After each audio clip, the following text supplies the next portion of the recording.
Everyone, कैसे हो आप सब। मैं आपका स्वागत करता हूं आपके अपने यूट्यूब चैनल इंदौर की पाठशाला पे। जी हाँ, आपका अपना YouTube channel.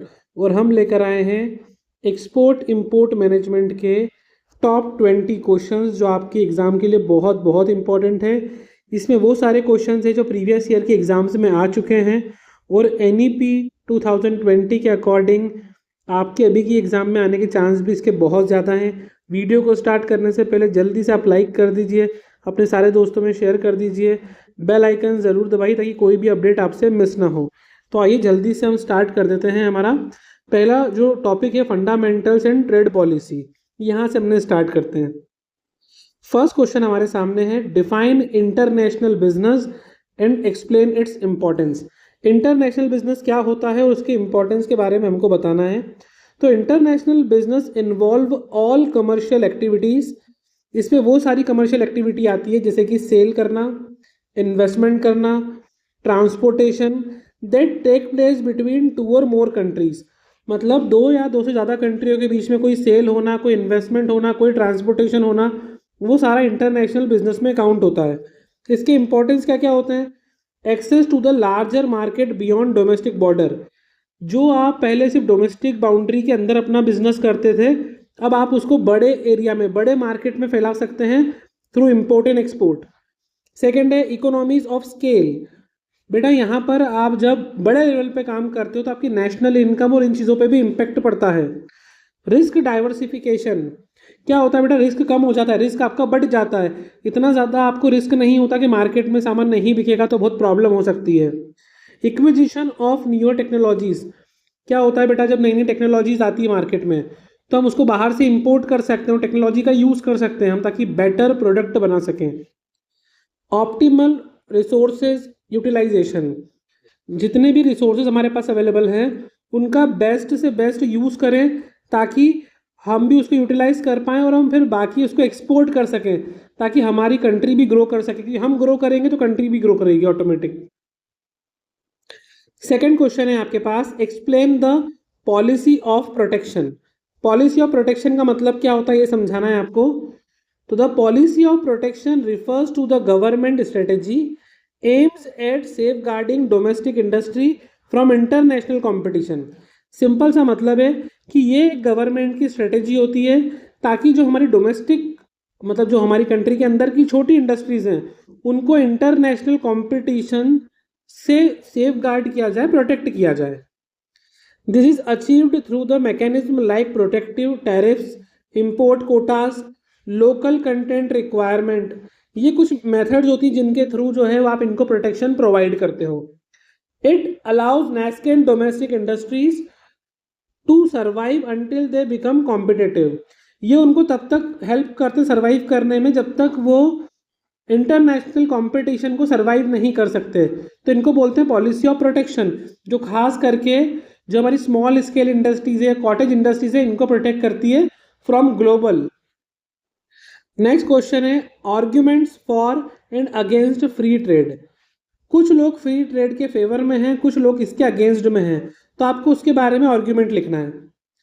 Free trade supported the theory of comparative advantage. Free trade जो सपोर्ट करता है थ्योरी को कंपेरेटिव एडवांटेज का। इसके कुछ फ़ायदे हैं, प्रोज और कॉन्स दोनों पढ़ते हैं। पहला, एफिशिएंट रिसोर्स एलोकेशन। साधन आपको मिल जाते हैं, उनका एफिशिएंटली यूज़ कर सकते हो। लोअर कंज्यूमर प्राइस भी कम लगती है। इंक्रीज्ड ग्लोबल इनोवेशन, इनोवेशन को भी बढ़ावा देता है ये। इसके कुछ कॉन्स हैं, मतलब डिसएडवांटेज जो अगेंस्ट बात करते हैं। Domestic job loses in the uncompetitive sector. Domestic sector पे तो रिवर्स इफेक्ट पड़ता ही है इसका, हम फॉरेन नेशंस पे डिपेंडेंट हो जाते हैं। And potential for structural trade deficit, और जो हमारे में पोटेंशियल है आगे चल के व्यापार करने का वो भी कम हो जाता है। नेक्स्ट क्वेश्चन है, organization promoting export in India. ऐसी कौन कौन सी ऑर्गेनाइजेशंस हैं जो इंडिया में एक्सपोर्ट को प्रमोट करती हैं? की बॉडीज इंक्लूड, अब इनमें कुछ बॉडीज हैं जिनको हम बोलते हैं बेटा FIEO, federation of Indian export organisation. दूसरा है बेटा EPC, export promotion council for the various product. उसके बाद होता है बेटा ECGC, export credit guarantee corporation, जो रिस्क कवर करता है। और EXIM bank which provide financial assistance to the exporter. EXIM bank खास करके लिए इसीलिए बना है ताकि जो भी एक्सपोर्ट वगैरह करते हैं उनको फाइनेंशियल असिस्टेंस दे पाए अलग से। नेक्स्ट क्वेश्चन है define sales special economic zone और EOU एक्सपोर्ट ओरिएंटेड यूनिट्स, इनको आपको एक्सप्लेन करना है। तो special economic zone are geographically delighted area with liberal economic laws where trade and business can be conducted.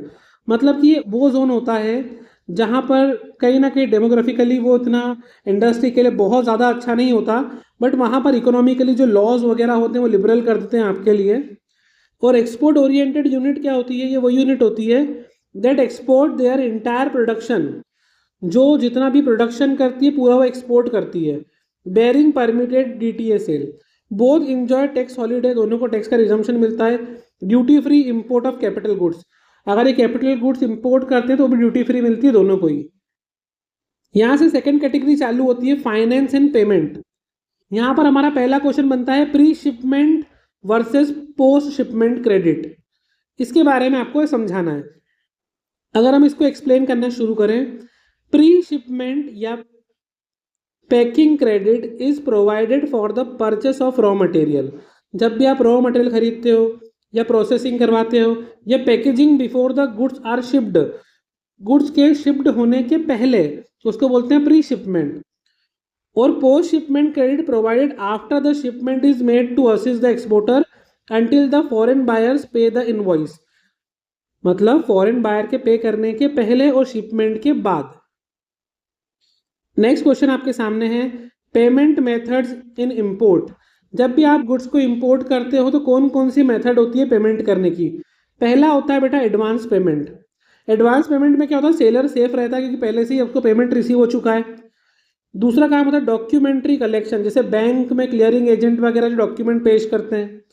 Letter of credit, जिसमें bank guarantee करता है कि इसको पेमेंट मिलेगा। Open account, buyer pay after the receipt and higher risk for seller, buyer को जब सामान मिलेगा उसके बाद पे करेगा। ओपन अकाउंट, जिसमें बहुत ज़्यादा सेलर का रिस्क होता है। नेक्स्ट क्वेश्चन आपके सामने है define letter of credit and its type. Important question है लेटर ऑफ क्रेडिट से।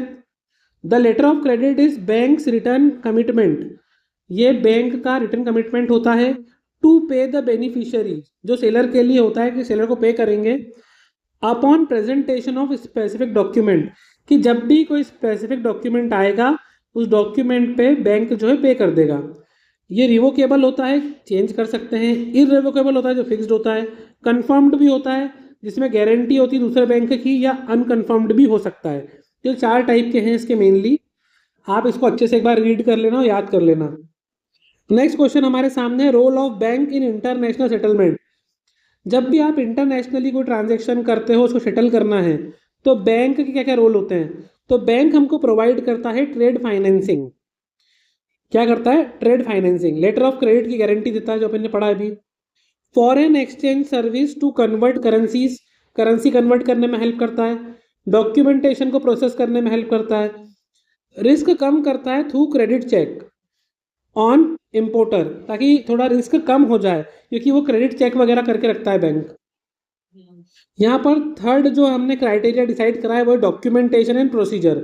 देखिए गाइस, अभी तक आप वीडियो को लाइक नहीं कर रहे हो, ठीक है, आपकी मर्जी। अब मैं अपनी तरफ से एफर्ट लगा रहा हूँ। और एक बात और, अगर आप मुझे कंटिन्यू कमेंट करके इस जैसे अब ये मैं वीडियो पढ़ा रहा हूँ इसमें आप दूसरे सब्जेक्ट की कमेंट करते हो, बेटा वो नहीं हो पाता है। आप समझो, मेरे लिए सारे सब्जेक्ट को स्टडी करना, उनके क्वेश्चंस निकालना, ये सिर्फ 2 मिनट का काम नहीं है, इसमें काफ़ी टाइम जाता है।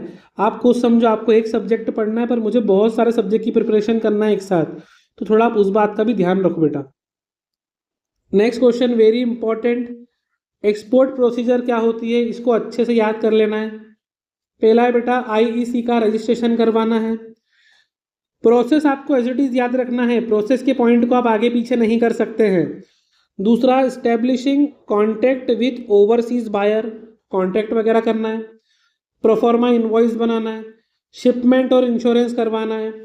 कस्टम क्लियरेंस करना है शिपिंग बिल के थ्रू। निगोशिएटिंग करना है document through banks.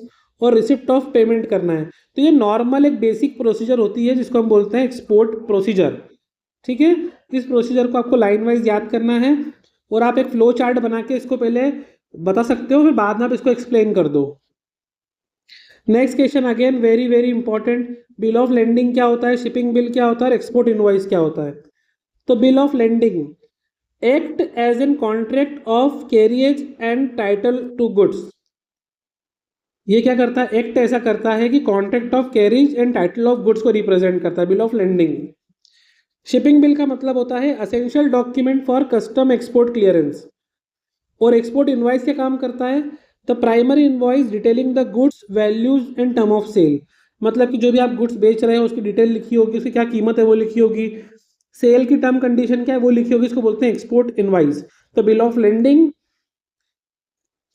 Shipping bill और एक्सपोर्ट इनवॉइस, इनको अच्छे से कर लेना। बिल ऑफ लेंडिंग तो और इस पर शॉर्ट नोट तैयार कर लेना अच्छे से। बिल ऑफ लेंडिंग का एक सेपरेट अलग से भी क्वेश्चन आ सकता है एग्जाम में। देखिए कई बार होता है बच्चे सिर्फ स्क्रीनशॉट ले लेते हैं, सुनते ही नहीं कि हम क्या बोल रहे हैं, फिर बाद में उनको एग्जाम के बाद लगेगा कि सर ये क्वेश्चन तो आपने शॉर्ट में बताया था, लॉन्ग में आ गया। अरे मैंने लॉन्ग का भी बताया है, आप थोड़ा सुना करो। Purpose of certificate of origin, it is a document use to certify the country in which the goods were manufactured. Certificate of origin इस बात का सबूत होता है कि जो गुड्स है वो किस कंट्री में मैन्युफैक्चर हुआ है। It is vital for trade agreement to apply preferential tariff rate, ताकि उस पर टैरिफ रेट भी लगा सकें। तो certificate of origin, bill of lending, certificate of origin और बिल ऑफ लेंडिंग ये दोनों आपके लिए वेरी वेरी वेरी इंपॉर्टेंट है। नेक्स्ट क्वेश्चन है importance of marine insurance. Marine insurance क्या होता है बेटा, इट कवर्स फिजिकल डैमेज और loss of goods due to marine perils during transit. जब भी रास्ते में शिप के थ्रू हम जब गुड्स को एक जगह से दूसरी जगह भेजते हैं तो उसका फिजिकली डैमेज हो जाना है, गुड्स का लॉस हो जाना, उसको कवर करता है marine insurance. It is mandatory requirement under most Incoterms. बेटा नॉर्मली क्या होता है, अगर जब भी आप फॉरेन में गुड्स को भेजते हो शिप के थ्रू तो ये तो कंपलसरी होता है, मरीन इंश्योरेंस करवाना ही होता है और सेफ भी होता है ये। Next question, clearance under custom act 1962। Custom act के अंदर क्लियरेंस का मतलब क्या होता है। तो बेटा the custom act 1962 regulates all entry and exit of goods. ये बेटा सारी एंट्री एग्जिट को रेगुलेट करता है। It involve the filing of declaration, मतलब वो बिल ऑफ एंट्रीज वगैरह for import, shipping bill for export, ये उन सबको डिक्लेरेशन वगैरह फाइल करने में हेल्प करता है। ड्यूटी को असेसमेंट करता है, गुड्स को फिजिकली इंस्पेक्ट करता है, issuance of let export order और आउट ऑफ चार्ज ऑर्डर को जो ये इशू भी करता है। तो ये है क्लियरेंस का मतलब। और ये कस्टम एक्ट 1962 बेटा इसके ऑब्जेक्ट आप पढ़ लेना एक बार कि इसके ऑब्जेक्ट क्या है। कस्टम एक्ट 1962 के ऑब्जेक्टिव क्या है, ऑब्जेक्टिव एक बार आप अच्छे से पढ़ लोगे तो एग्जाम में क्या है लिखने का कंटेंट मिलेगा आपको। नेक्स्ट क्वेश्चन है what is bill of entry. तो बिल ऑफ एंट्री एक लीगल डॉक्यूमेंट है filed by the importer when the goods arrive in the country. जब भी कंट्री में गुड्स आता है तो जो डॉक्यूमेंट हम फाइल करते हैं उसको बोलते हैं bill of entry. It details the nature, ये गुड्स के नेचर के बारे में, उसकी क्वांटिटी के बारे में, उसकी वैल्यू के बारे में सब बताता है। Allowing customs to calculate applicable duty before permitting release. और ये उस पर बोलता है कि आप जो भी कस्टम ड्यूटीज चार्ज करना चाहते हो वो आप इस पर अप्लीकेबल कर सकते हो। नेक्स्ट टॉपिक है हमारा रेगुलेटरी एंड ऑपरेशनल एस्पेक्ट्स। ये लास्ट टॉपिक जो हम कवर करने वाले हैं, इसमें कुछ क्वेश्चन है आपके। यहाँ पहला क्वेश्चन आता है टैरिफ एंड कोटा क्या होता है। तो tariff are taxes on the import, tariff import पे टैक्स होता है that increase the cost of goods, जो गुड्स की कॉस्ट को इंक्रीज कर देता है। और कोटास क्या होते हैं, तो quotas are the volume restriction that cap the total quantity permit into the country, जो इस बात को रिस्ट्रिक्ट करता है कि हम कितना गुड्स कंट्री में परमिटेड है total. Both protect local market but affect price differently, दोनों ही लोकल मार्केट को बचाने के लिए लगते हैं बेटा, ताकि ज़्यादा लोग इंपोर्ट वगैरह ना करें, और दोनों पे ही प्राइस का अलग अलग असर पड़ता है। टैरिफ देखो, नॉर्मली इंपोर्ट पर टैरिफ लगाएंगे तो कॉस्ट बढ़ेगी, जब कॉस्ट बढ़ेगी तो कई बार होता है मैन्युफैक्चरर सोचता है कि अपन इंडिया में ही कर लेते हैं, इंपोर्ट वगैरह नहीं करते हैं, क्योंकि उनको फिर ज़्यादा में बेचना पड़ेगा।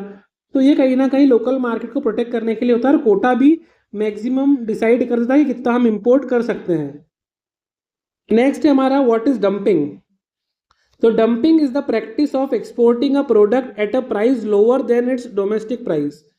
डंपिंग का मतलब होता है बेटा गुड्स को ऐसे प्राइस पे एक्सपोर्ट करना, मतलब दूसरी कंट्री में भेजना जो हमारी कंट्री की प्राइस से भी कम है या फिर कॉस्ट ऑफ प्रोडक्शन से भी कम है। It is consider an unfair trade practice under world trade organisation rules. और ऐसा करना एक अनफेयर ट्रेड प्रैक्टिस माना जाता है WTO के रूल के हिसाब से। भाई आप कॉस्ट ऑफ प्रोडक्शन से कम में कैसे एक्सपोर्ट कर सकते हो, या फिर आप अपनी डोमेस्टिक कंट्री में जाता हूँ बेच रहे हो डोमेस्टिक प्राइस में, और जब आप दूसरी कंट्री में एक्सपोर्ट कर रहे हो तो कम में बेच रहे हो, ऐसा आप नहीं कर सकते, ये अनफेयर ट्रेड प्रैक्टिस में काउंट होता है। नेक्स्ट क्वेश्चन है significance of pre shipment inspection. It is a quality control measures. Pre shipment inspection क्या होता है बेटा, तो ये क्वालिटी को कंट्रोल करने का तरीका होता है to ensure that goods meet the specification stipulated in the contract, कि जो कॉन्ट्रैक्ट में लिखा था गुड्स उसके अकॉर्डिंग ही होना चाहिए। Preventive shipment of defective product, ताकि जो शिपिंग हो रही है उसमें कोई डिफेक्टिव प्रोडक्ट तो नहीं आ रहा है। And reduce the risk of payment dispute, और ताकि जो पेमेंट वगैरह होगी उसका जो रिस्क होगा डिस्प्यूट होने का वो भी ना हो। इसके लिए प्री शिपमेंट इंस्पेक्शन बहुत ज़रूरी है, ताकि फर्दर बाद में अगर कोई टूट फूट हो जाए शिपमेंट के बाद, या बाद में कोई इशू वगैरह नहीं हो, पेमेंट को लेके कोई प्रॉब्लम नहीं हो, उसके लिए होता है प्री शिपमेंट इंस्पेक्शन। नेक्स्ट है function of clearing and forwarding agents. बेटा function of clearing and forwarding agent के फंक्शन क्या होते हैं, provide expertise in custom documentation. बेटा ये एक्सपर्ट होते हैं कस्टम डॉक्यूमेंटेशन में, फ्लाइट बुकिंग में, पोर्ट हैंडलिंग में, कोऑर्डिनेशन विद अथॉरिटीज़ में। ये इंश्योर कराते हैं कि जो कार्गोज के थ्रू पोर्ट के थ्रू सामान जा रहा है वो बिल्कुल स्मूथली फ्लो हो जाए, उसमें कोई प्रॉब्लम नहीं हो, वो सब चीज़ें। नेक्स्ट क्वेश्चन है एक्सपोर्ट इंसेंटिव्स। बेटा इसमें इसके पहले एक और चीज़ बता दूं मैं आपको, आपको एक्सपोर्ट के लिए जो डॉक्यूमेंट होते हैं और इंपोर्ट के लिए जो डॉक्यूमेंट होते हैं, एक्सपोर्ट और इंपोर्ट के लिए डॉक्यूमेंट्स, वो आपको एक बार याद रखना है अच्छे से कि एक्सपोर्ट करने के लिए कौन कौन से डॉक्यूमेंट कंपलसरी होते हैं और इंपोर्ट के लिए कौन कौन से डॉक्यूमेंट कंपलसरी होते हैं।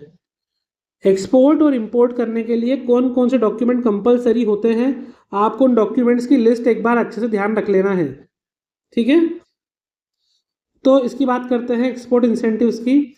Incentives includes duty drawbacks, refunding duty paid on inputs, mercantile export from the Indian scheme, and income tax exemption on the export profit, all designed to enhance India's global price competitiveness।